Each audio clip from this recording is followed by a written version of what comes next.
This is a book that I've been thinking about a lot lately, and for that reason, I decided that it would be fun to take it with me through the forest and over the logging roads. This is a collection of koans translated into English. 23. Eshen's Departure. When Eshen, the Zen nun, was past 60 and about to leave this world, she asked some monks to pile up wood in the yard. Seating herself firmly in the center of the funeral pyre, she had it set fire around the edges. "Oh, nun," shouted one monk, "is it hot in there?" "Such a matter would only concern such a stupid person like yourself," answered Eshen. The flames arose, and she passed away. A koan is essentially a riddle without an answer, no logical explanation. It just is.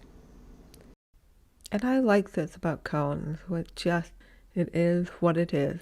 And I think in a world where oftentimes we are trying to find deeper meaning in everything, it's somewhat refreshing to me to just read this story and kind of be reminded that no, not everything is a deep philosophical thing.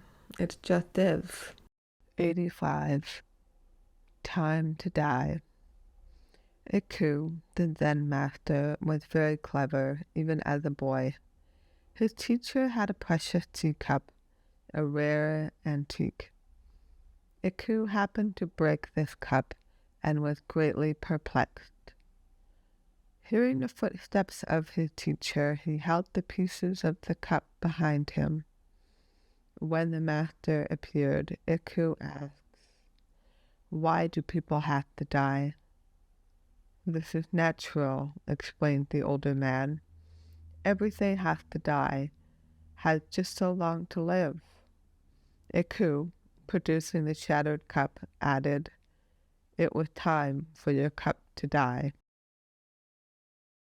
Now, by no means am I an expert on koans. I'm just someone who has a book that I pick up every now and then. What I really appreciate about koans is that they help me see things in more than one way, and they help remind me that oftentimes things aren't as black and white as they may seem, that there's nuance to everything.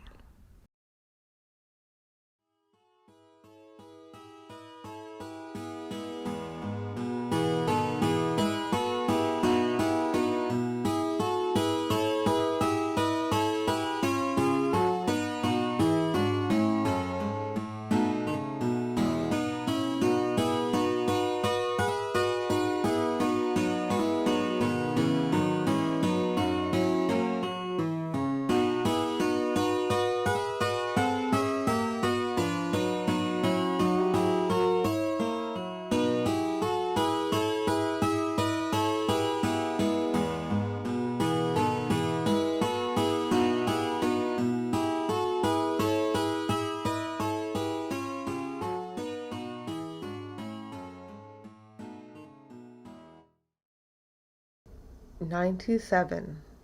Teaching the Ultimate. In early times in Japan, bamboo and paper lanterns were used with candles inside. A blind man visiting a friend one night was offered a lantern to carry home with him. "I do not need a lantern," he said. "Darkness or light is all the same to me." "I know you do not need a lantern to find your way," his friend replied. "But if you do not have one, someone else may run into you, so you must take it." The blind man started off with the lantern, and before he had walked very far, someone ran squarely into him. "Look out where you are going!" he exclaimed to the stranger. "Can't you see this lantern?" "Your candle has burnt out, brother," replied the stranger.